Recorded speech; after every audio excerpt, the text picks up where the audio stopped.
வாங்கிட்டு போனே கிடைக்குது. கண்டிப்பாமா. அதாவது இது என்னன்னா ஒரு அது வயிற்றுக்குள்ள வந்து ஒரு பிரச்சனைமா. இது என்னன்னா அது மருத்துவத்தை மீறின ஒரு பிரச்சனை. அவங்க போய் செக் பண்ணுவாங்க.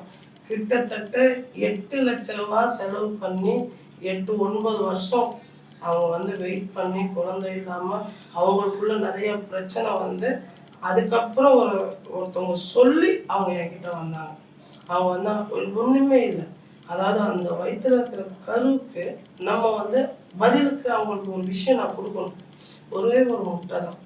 அந்த முட்டையில அவங்களுக்கு தேவையான எந்திரத்தை எழுதி அந்த முட்டைய நான் வணங்குற சாமிக்கு கொடுப்பேன்.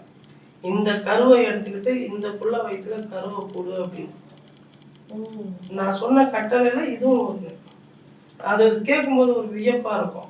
ஆனா 100% சக்சஸ்ஃபுல்லான விஷயம் இது. நீங்க நீங்க வச்சா வராது.